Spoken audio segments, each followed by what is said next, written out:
नमस्कार, एक बार फिर से स्वागत है आप सभी का। इस वक्त की बड़ी खबर अपडेट सामने आ रही है। कांग्रेस की सेक्युलर पॉलिटिक्स पर असदुद्दीन ओवैसी पड़े भारी। क्या मुस्लिमों ने अपना नया नेता तय कर लिया?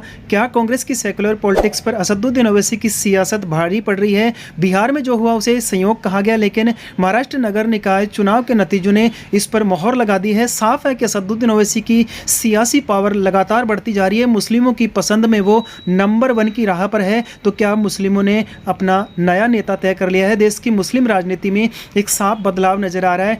जो वोट बैंक लंबे समय तक कांग्रेस, समाजवादी पार्टी और टीएमसी के साथ जुड़ा रहा, वहां अब असदुद्दीन ओवैसी की एआईएमआईएम लगातार अपनी पकड़ मजबूत करती दिख रही है। महाराष्ट्र से लेकर बिहार तक हालिया चुनावी नतीजे बता रहे हैं कि मुस्लिम वोटर अब सिर्फ सेक्युलर अपील नहीं बल्कि सीधी प्रतिनिधित्व वाली राजनीति को तरजीह दे रहे हैं। यही वजह है कि असदुद्दीन ओवैसी का कद दूसरी पार्टियों के मुकाबले तेजी से बढ़ता जा रहा है। इसके लिए आप कुछ उदाहरण देखिए कि महाराष्ट्र निकाय चुनाव में कुल 13 कॉरपोरेशन में असदुद्दीन ओवैसी की पार्टी ने 124 सीटें जीत ली है। छत्रपति संभाजी नगर में तो एआईएमआईएम ने कांग्रेस को पीछे धकेलकर 33 सीटें जीत ली। विदर्भ में पार्टी ने 21 और मालेगांव में 21, नांदेड़ में 14, सोलापुर में 8 और धुले में 10 सीटें जीती है। नागपुर और अमरावती में पार्टी तीसरी सबसे बड़ी ताकतवर पार्टी बनकर उभरी है। मुंबई में बीएमसी में पार्टी के 8 कॉर्पोरेटर है, जबकि राज ठाकरे की पार्टी मनसे के लिए 6। इससे पहले बिहार विधानसभा चुनाव में भी एआईएमआईएम ने 5 विधानसभा सीटें अपने नाम की। लोकसभा चुनाव 2024 में असदुद्दीन ओवैसी की पार्टी एआईएमआईएम की सीटें 2 से 7 पर पहुंच गई। सबसे खास बात यह रही कि मुस्लिम बहुल शहरी इलाकों में